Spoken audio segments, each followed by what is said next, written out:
Hello, I'm ArchieLuxury, and welcome to the program Fuckaroonies. Hello, fuckers. And today I'd like to answer the question, is luxury a con? And this is an interesting topic because I've been featuring a lot of videos lately about the investment return on luxury goods. And to be completely truthful and unbiased, I did a 10-year study where I bought second-hand value luxury goods, and I sold a lot of them off, and reporting back, they haven't been the greatest investment. I've had some real duds, fuckers, and I haven't lost a lot of money too. I mean, let's be appreciative. Let's be positive. Yes, I haven't lost money. I didn't, and I suppose you could say too, I've also enjoyed those luxury goods for many, many years. So some people would say, I bought luxury goods, used them for a number of years, and then they are free, fuckers. They are free. Free luxury goods. And that's a very interesting way of looking at luxury goods. Luxury goods, fuckers. So, what do I think? Is it true? Is it not true? What do I think? And, I think the reality is luxury goods themselves, they can be a bit of a crap investment.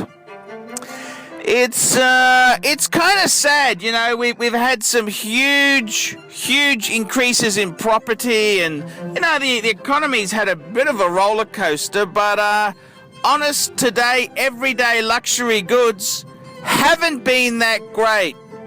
A few classic examples have been some stables, you know, blue chip stables. Rolex President, I sold one in late 90s and I bought one in 2015. Yeah, slight increase, but certainly not double the price. There's also things like pearls, you know, that they were so expensive, they've really flattened out. I'm speaking to a registered valuer, no real increases. Mind you, they haven't really dropped in price. It's a bit of a tricky fucker, a very, very tricky fucker indeed. And you've just got to look at these things and see them for what they are. Luxury goods. What are luxury goods like, fuckers? And I think, you know, as an investment, if you put all your money in there, you'd be disappointed.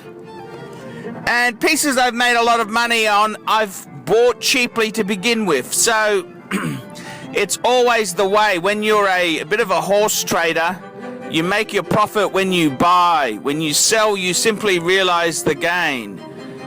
But luxury goods, buy for enjoyment. Don't buy for investment. They aren't the greatest investments. And I borrowed a bit of money along the way.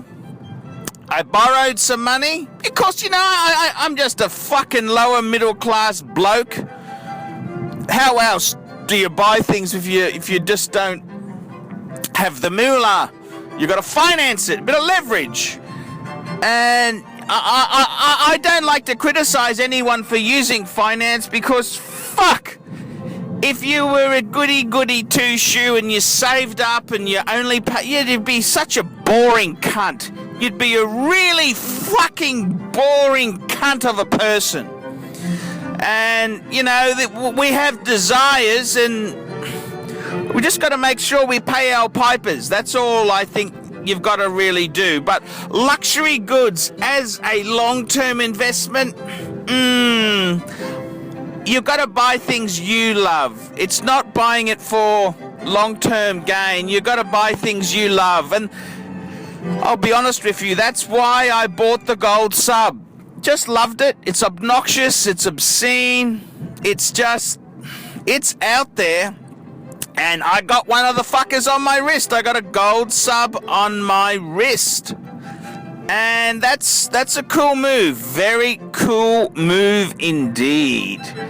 And luxury goods. Luxury is, that's very, very stuff. That stuff is it's nice to have quality. You want to surround yourself with quality. And I can understand that. Quality is a nice thing to be surrounded with. So I'm sort of saying now, you've got to have a balanced lifestyle. Don't be an avid collector, collect. I think it's better to buy pieces that you love, enjoy, and they give you happiness. That makes a well-balanced person. That's what I think is more important than having the greatest collection or, I think that's probably the most important thing. So buy luxury goods that make you happy, you enjoy, you use. That's not a bad way of looking at it. As an investment, look, they keep pace with inflation. They you buy a quality thing, it's not really losing money. It's the problem is fashion changes. I mean, for example, pearl necklaces, society's become so casual. So that's a harder thing to wear. Therefore, the price, it's not as in demand. And society's changed too. Briefcases, Louis Vuitton hard case briefcases, every man had a briefcase.